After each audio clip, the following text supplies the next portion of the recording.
Hello दोस्तों, स्वागत है हमारे यूट्यूब चैनल S2 संग्राम में। तो आज हम लोग एसएससी जीडी 2025 का प्रैक्टिस सेट 5 करने वाले हैं। ठीक है, इसमें हम लोग का किस टाइप के क्वेश्चन रहेंगे, तो जीके के ही बेसिक क्वेश्चन रहेंगे, जिसमें हम लोग आज पॉलिटी के सिर्फ क्वेश्चन देखने वाले 50 क्वेश्चन पॉलिटी के देखेंगे। पिछले वीडियोस के जैसा ही पीवाईक्यू हैं, ये सारे एसएससी के प्रीवियस ईयर क्वेश्चन हैं। आपके ऑल एग्जाम जितने भी एसएससी के एग्जाम्स होते हैं उन्हीं में से मैंने 50 क्वेश्चन उठाया है। ठीक है, इसमें जीडी के भी क्वेश्चन है और सीजीएल के भी क्वेश्चन है, सीएचएसएल के भी क्वेश्चन है, इस तरीके से सारे क्वेश्चन है। ठीक है, इसमें हम लोग बेसिकली पॉलिटी पे ही फोकस करने वाले 50 पॉलिटी क्वेश्चन रहेंगे। ठीक है, इसके प्रीवियस क्वेश्चन पे प्रीवियस क्लास में जैसे कि डे 4 और 3 और 2 में हम लोगों ने हिस्ट्री का क्वेश्चन देखा था, स्टैटिक जीके देख लिया था। नेक्स्ट क्लास में हम लोग जियोग्राफी करेंगे। ठीक है, तो चलिए शुरू करते हैं बिना किसी देरी के। तो चलिए स्टार्ट करते हैं। सबसे पहले यहाँ पे क्वेश्चन है हमारे पास, देखिए एक मिनट आपको एक सही तरीके से कर दूँ। जैसे कि यहाँ पे क्वेश्चन है कि राज्यपाल की परिलब्धियाँ किसके द्वारा तय की जाती है। राज्यपाल की परिलब्धियाँ किसके द्वारा तय की जाती है, बताइए। करेक्ट आंसर क्या हो जाएगा, तो आपका संसद हो जाएगा, डी नंबर करेक्ट आंसर संसद। चलिए नेक्स्ट क्वेश्चन देखते हैं कि भारतीय संविधान के निम्नलिखित में से किस अनुच्छेद में मौलिक कर्तव्य शामिल है। भारतीय संविधान के निम्नलिखित में से इनमें से किस अनुच्छेद में मौलिक कर्तव्य शामिल है, तो आपका किस में मौलिक कर्तव्य शामिल है, तो 51A में, आर्टिकल 51A में आपका यहाँ पे भारतीय संविधान में मौलिक कर्तव्य शामिल है। चलिए नेक्स्ट क्वेश्चन देखते हैं, 3 नंबर क्वेश्चन। चलिए 3 नंबर क्वेश्चन देखते हैं। बोलता है निम्नलिखित में से कौन सी भारतीय संविधान की विशेषता नहीं है। निम्नलिखित में से कौन सी भारतीय संविधान की विशेषता नहीं है, तो आपका यहाँ पर दोहरी नागरिकता जो है, आपका दोहरी नागरिकता भारतीय संविधान की विशेषता नहीं है। आप लोग भारत में आप दोहरी नागरिकता नहीं ले सकते हैं। ठीक है, चलिए नेक्स्ट क्वेश्चन देखते हैं, 4 नंबर। बोलता है कि भारतीय संविधान के भाग 5 में अनुच्छेद 52 से 78 तक किससे संबंधित है। ठीक है, भारतीय संविधान के भाग 5 में अनुच्छेद 52 से 78 तक किससे संबंधित है, तो 4 का करेक्ट आंसर क्या हो जाएगा, संघ की कार्यपालिका। ठीक है, संघ की कार्यपालिका से क्या संबंधित है, भाग 5 में अनुच्छेद 52 से 78 तक, आर्टिकल 52 से 78 तक। ठीक है, क्या है, तो संघ की कार्यपालिका। चलिए फिफ्थ नंबर क्वेश्चन देखते हैं।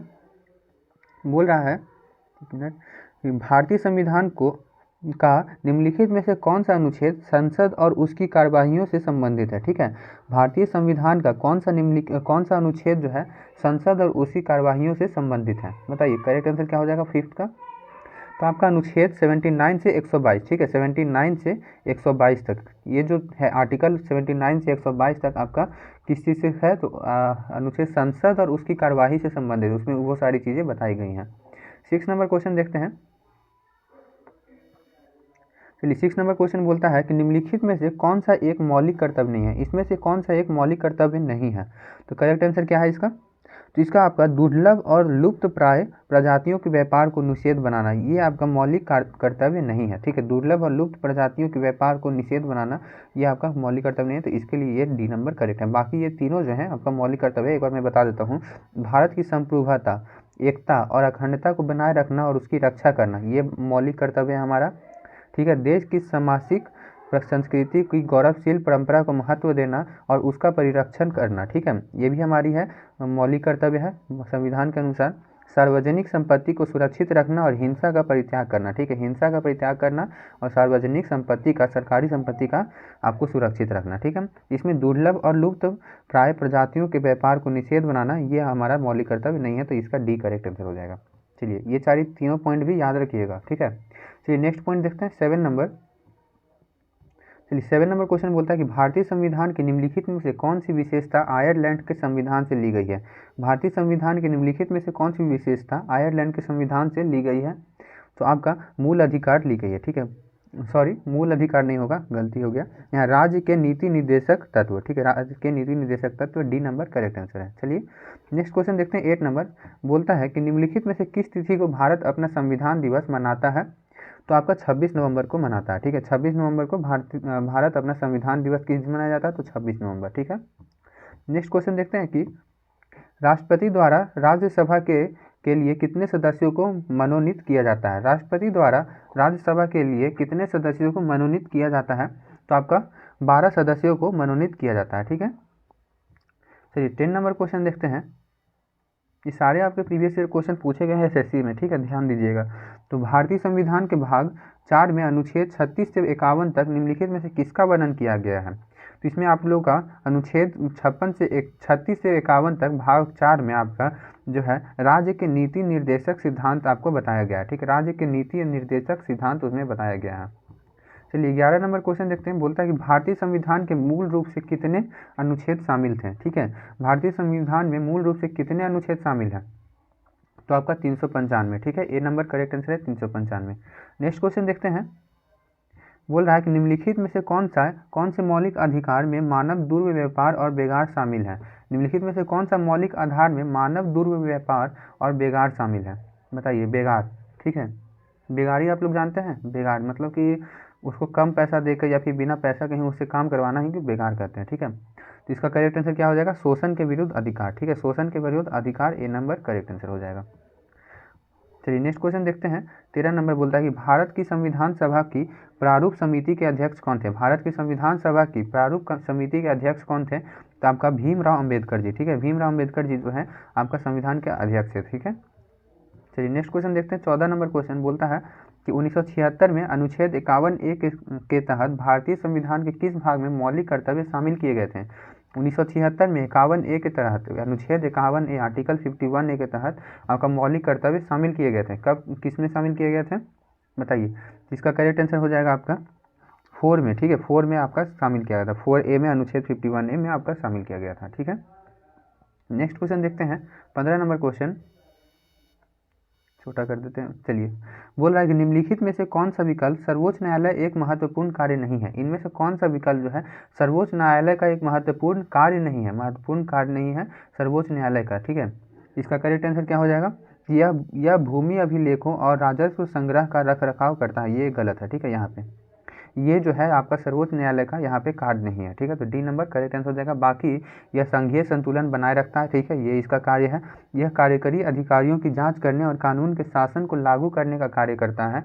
यह मौलिक अधिकारों का रक्षक और गारंटर है। ठीक है, ये तीनों जो है हमारे सर्वोच्च न्यायालय का काम है, लेकिन भूमि अभिलेखों और राजस्व संग्रह का रख रखाव ये इसका काम नहीं है। ठीक है, चलिए 16 नंबर क्वेश्चन देखते हैं। बोलता है कि निम्नलिखित में से किस अनुच्छेद के अंतर्गत समानता के अधिकार का उल्लेख है। निम्नलिखित में से किस अनुच्छेद के अंतर्गत समानता का अधिकार उल्लेख है, तो अनुच्छेद 14 से 18 के बीच में बताया गया। अनुच्छेद 14 से 18 के बीच में बताया गया है किस चीज़ का, तो समानता के अधिकार का। चलिए 17 नंबर क्वेश्चन है। बोल रहा है कि भारत में विधायी शक्तियों के 3 सूचियों में विभाजित किया गया है। भारत में विधायी शक्तियों को 3 सूचियों में विभाजित किया गया है, जो संघ सूची, राज्य सूची और डैश है। ठीक है, तो बताइए करेक्ट आंसर क्या हो जाएगा, तो आपका हो जाएगा समवर्ती सूची। समवर्ती सूची, ठीक है, संघ सूची, राज्य सूची और समवर्ती सूची, सी नंबर करेक्ट आंसर। चलिए नेक्स्ट क्वेश्चन देखते हैं।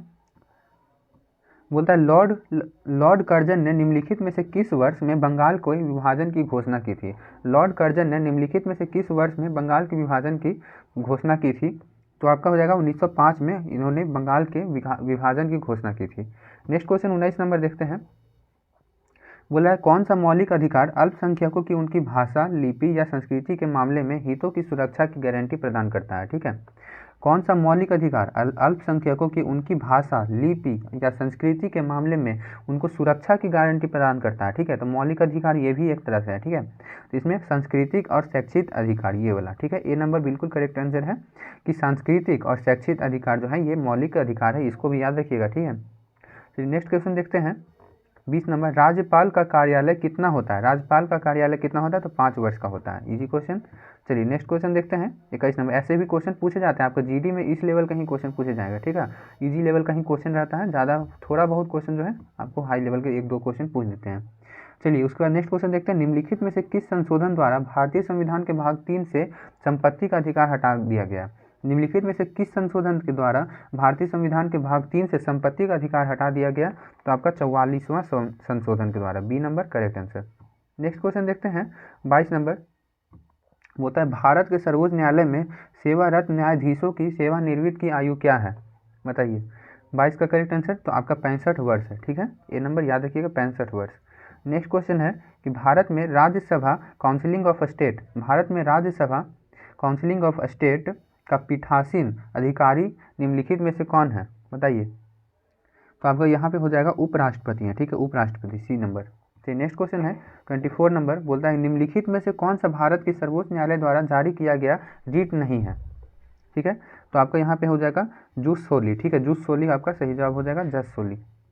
नेक्स्ट क्वेश्चन है 25 नंबर। देखिए ये सब CGL के लेवल के क्वेश्चन है, ठीक है, तो आपसे भी पूछा जा सकता है, ऐसे GD में भी पूछ सकता है। फिर नेक्स्ट क्वेश्चन है कि 25 में मौलिक अधिकारों का उल्लेख भारतीय संविधान के किस भाग में किया गया है? मौलिक अधिकारों का उल्लेख भारतीय संविधान में किस भाग में किया गया है? तो आपका हो जाएगा भाग 2 में किया गया है, भाग 2 में किया गया है मौलिक अधिकार। चलिए 26 नंबर क्वेश्चन है कि वाक स्वतंत्र और अभिव्यक्ति स्वतंत्र का अधिकार भारतीय संविधान के किस अनुच्छेद में के अंतर्गत दिया गया है? तो आपका अनुच्छेद 19 में बताया गया है, B number correct answer. Next question 27 है कि किसके पास संसद के किसी भी सदन का आवाहन या सत्रावासन करने या लोकसभा को भंग करने की शक्ति होती है? किसके पास संसद के किसी भी सदन का आवाहन या सत्रावासन करने या लोकसभा को भंग करने की शक्ति होती है? तो आपका राष्ट्रपति के पास होता है, ठीक है, बी नंबर राष्ट्रपति के पास पावर होता है। चलिए नेक्स्ट क्वेश्चन है भारतीय संसद में क्या शामिल है? ठीक है, भारतीय संसद में शामिल है, तो इसका आपका हो जाएगा केवल राष्ट्रपति और प्रधानमंत्री, ठीक है। जब राज्यसभा के सभापति का पद रिक्त हो तो उसके कर्तव्यों का पालन निम्नलिखित में से किसके द्वारा किया जाएगा? जब राज्यसभा के सभापति का पद रिक्त हो तो उसके कर्तव्यों का पालन निम्नलिखित में से किसके द्वारा किया जाएगा? तो बताइए करेक्ट आंसर क्या हो जाएगा? राज्यसभा के उपाध्यक्ष के द्वारा, ठीक है, राज्यसभा के उपाध्यक्ष के द्वारा, ए नंबर। तो नेक्स्ट क्वेश्चन है कि भारतीय संविधान में राज्य के नीति निर्देशक सिद्धांतों का उद्देश्य एक डैश का निर्माण है, किस चीज़ का निर्माण करना है? ठीक है, तो इसका आपको हो जाएगा कल्याणकारी राज्य निर्माण करने का है, ठीक है, उद्देश्य क्या है? कल्याणकारी राज्य निर्माण करने का है। नेक्स्ट क्वेश्चन है 30 सितंबर 2023 तक स्थिति के अनुसार निम्नलिखित में से किस राज्य में देश की सबसे बड़ी विधानसभा है? ठीक है, 30 सितंबर 2023 तक स्थिति के अनुसार निम्नलिखित में से किस राज्य में देश की सबसे बड़ी विधानसभा सदस्यों की संख्या के संदर्भ में है? ठीक है, तो 31 का आपका डी नंबर हो जाएगा Uttar Pradesh, D number Uttar Pradesh. Next question देखते हैं 32 नंबर, बोलता है कि भारतीय संविधान द्वारा निम्नलिखित में से कौन सी विशेषता आयरलैंड से ली गई थी? आयरलैंड से कौन सी विशेषता ली गई थी? तो आपका यहाँ पे राज्य की नीति निर्देशक तत्व ली गई थी, बी नंबर करेक्ट आंसर, राज्य की नीति निर्देशक तत्व। 33 नंबर क्वेश्चन है कि भारतीय संविधान के निम्नलिखित में से कौन से अनुच्छेद राज्य के नीति निर्देशक तत्व से संबंधित है? नीति निर्देशक तत्व से क्या संबंधित है? शॉर्ट में याद रखिए, नीति निर्देशक तत्व से क्या संबंधित है? तो आपका अनुच्छेद 36 से 51 तक संबंधित है, ठीक है, कौन से संबंधित है? तो अनुच्छेद 36 से 51, ठीक है। चलिए नेक्स्ट क्वेश्चन है 34 नंबर कि भारत के संविधान के अनुच्छेद 58 के अनुसार कोई भी व्यक्ति तब तक राष्ट्रपति के पद पर चुनाव के लिए पात्र नहीं होगा जब तक वह भारत का नागरिक ना हो। यहाँ पे देखिए क्वेश्चन कितना लंबा दिया गया है कि इसमें देखिए इसी से क्वेश्चन में बताऊंगा, ठीक है। तो यहाँ तक मैंने पढ़ा कि वह भारत का नागरिक ना हो और डैश की आयु पूरी ना कर ले और लोकसभा के सदस्य के रूप में चुनाव के लिए योग्य न हो। यहाँ पे बोल रहा है कि भारत के संविधान अनुच्छेद 58 किसमें ये चीज़ें बताई गई हैं? तो अनुच्छेद 58 में बताया गया है। उसके अनुसार बोलता है कि कोई भी व्यक्ति राष्ट्रपति के पद पर चुनाव के लिए पात्र नहीं होगा, राष्ट्रपति का पद तब तक नहीं ले सकता है जब तक वो भारत का नागरिक होगा। पहले तो उसका क्या है कि भारत का नागरिक होना चाहिए, दूसरा क्या है कि एक आयु उसके पास होना चाहिए। आयु कितना होना चाहिए? तो 35 वर्ष का आयु होना चाहिए, ठीक है। वो अगर 35 वर्ष का आयु है तभी वो राष्ट्रपति के लिए योग्य है। उसके बाद वो लोकसभा के सदस्य के रूप में चुनाव के लिए योग्य ना हो, ठीक है, लोकसभा के सदस्य के रूप में चुनाव के लिए योग्य भी होना चाहिए। 3 कंडीशन है, ठीक है, तो ये सारी याद रखिएगा। यहाँ पे मोटा मोटी कितना वर्ष होना चाहिए? तो 35 वर्ष, और भारत का नागरिक होना चाहिए राष्ट्रपति के चुनाव के लिए, और लोकसभा का सदस्य के लिए योग्य होना चाहिए, ठीक है।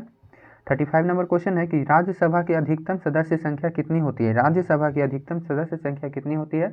तो आपका 250 होता है, डी नंबर करेक्ट आंसर हो जाएगा। इसका PDF के लिए मैंने आपको टेलीग्राम बता रखा है, टेलीग्राम में ज्वाइन हो जाइएगा, PDF आपको मिल जाएगा, ठीक है।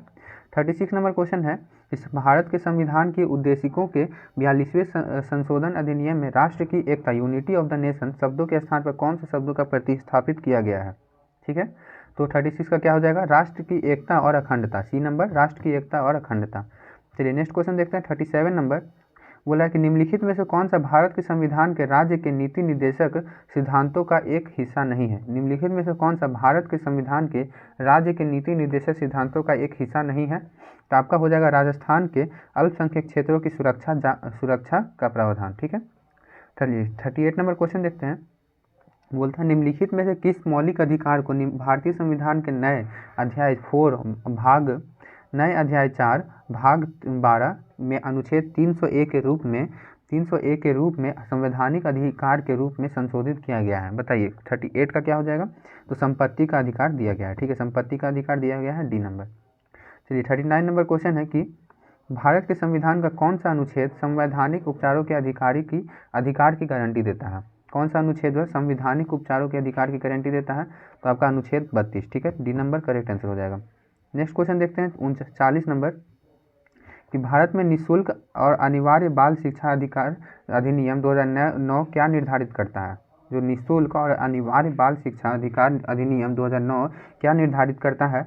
तो आपका यहाँ पर सार्वभौमिक प्रारंभिक शिक्षा प्राप्त करने के लिए कानूनी आधार है। ठीक है, सार्वभौमिक प्रारंभिक शिक्षा, सिंपल याद रखिए कि प्रारंभिक शिक्षा को प्राप्त करने के लिए ये कानूनी अधिकार है। ठीक है, चलिए नेक्स्ट क्वेश्चन देखते हैं 41 कि भारतीय संविधान के किस अनुच्छेद में उल्लेख है कि राष्ट्रपति पूर्ण निर्वाचन के लिए पात्र है? ठीक है, पूर्ण निर्वाचन के लिए पात्र है राष्ट्रपति के लिए, तो किसमें बताया गया है 41 का? तो आपका हो जाएगा अनुच्छेद 57 में, बी नंबर करेक्ट आंसर हो जाएगा, अनुच्छेद 57। ठीक है, 41 का बी। चलिए 42 नंबर क्वेश्चन देखते हैं। बोलता है कि भारत के वित्त आयोग में होते हैं तो एक अध्यक्ष और 4 अन्य सदस्य, एक अध्यक्ष और 4 अन्य सदस्य। 43 नंबर क्वेश्चन है कि भारतीय संविधान के किस अनुच्छेद में वित्त आयोग की सिफारिशों का उल्लेख है? ठीक है, भारतीय संविधान में वित्त आयोग की सिफारिशों का उल्लेख किस में है? अनुच्छेद 281 में, याद रखिएगा अनुच्छेद 281। नेक्स्ट क्वेश्चन है 44 नंबर कि अरुणाचल प्रदेश के संबंध में कानून एवं व्यवस्था के संबंध और उसके संबंध में अपने कार्यों के निर्वहन के यहाँ पे देखिए ध्यान से पढ़ते हैं कि अरुणाचल प्रदेश के संबंध में कानून एवं व्यवस्था के संबंध में उसके संबंध में अपने कार्यों के निर्वहन में भारतीय संविधान के किसके तहत राज्यपाल की विशेष जिम्मेदारी है? तो 44 का आपका हो जाएगा अनुच्छेद 371। ठीक है, 45 नंबर क्वेश्चन है कि शब्द का अर्थ व्यक्तियों का एक निकाय है जो वास्तविक व्यवहार में नियमों और विनियमों के कार्यान्वयन की देखभाल करता है। तो आपका हो जाएगा कार्यकारिणी। ठीक है, कार्यकारिणी, बी नंबर। 46 नंबर क्वेश्चन है कि निम्नलिखित में से कौन सा समवर्ती सूची के अंतर्गत नहीं आता है? निम्नलिखित में कौन सा समवर्ती सूची के अंतर्गत नहीं आता है? तो कृत्रिम अधिवास ए नंबर, ये नहीं आता है। 47 नंबर है कि भारतीय संविधान का निम्नलिखित में से कौन सा अनुच्छेद संघ की कार्यकारी शक्ति के बारे में बताता है? संघ की कार्यकारी शक्ति के बारे में कौन सा बताता है अनुच्छेद? तो आपका अनुच्छेद 53 बताता है, ए नंबर। चलिए 48 नंबर क्वेश्चन देखते हैं। 2-3 क्वेश्चन और है कि भारतीय संविधान के किस अनुच्छेद में उल्लेख है कि राष्ट्रपति के कार्यकाल की समाप्ति के कारण हुई रिक्ति को भरने के लिए चुनाव कार्यकाल को समाप्ति से पहले पूरा किया जाएगा? तो आपका अनुच्छेद 62 में ये चीज़ें बताई गई हैं। ठीक है, नेक्स्ट क्वेश्चन 49 नंबर देखते हैं कि भारतीय संविधान के किस अनुच्छेद में उल्लेख किया गया है कि राष्ट्रपति अपने कार्यकाल की समाप्ति के बावजूद तब तक पद पर बने रहेंगे जब तक उनका उत्तराधिकारी अपना पद ग्रहण नहीं कर लेता है? तो आपका बी नंबर हो जाएगा, अनुच्छेद 56 में ये चीज़ बताई गई है। नेक्स्ट क्वेश्चन है 50 नंबर लास्ट कि सरकार की धुरी किसे माना जाता है? सरकार की धुरी किसे माना जाता है? तो आपको प्रधानमंत्री को माना जाता है। ठीक है, सी नंबर, प्रधानमंत्री को माना जाता है। यहाँ पे 50 क्वेश्चन हम लोग कंप्लीट कर चुके हैं। पॉलिटी का हो गया, आपका हिस्ट्री का भी हो गया है। अब अगला क्लास में मैंने आपको ज्योग्राफी का बताऊंगा। स्टैटिक जी के भी मैंने बता दिया है 50 क्वेश्चन। तो आप लोगों ने 150 क्वेश्चन यहाँ तक कर लिए हैं। प्लस में एक और वीडियो था जिसमें मिक्स क्वेश्चन थे, तो प्लस 50 क्वेश्चन, तो 200 क्वेश्चन हम लोगों ने कर लिया है। ठीक है, चलिए नेक्स्ट अब वीडियो में मिलेंगे, नेक्स्ट क्लास में मिलेंगे, तब तक के लिए बाय, जय हिंद।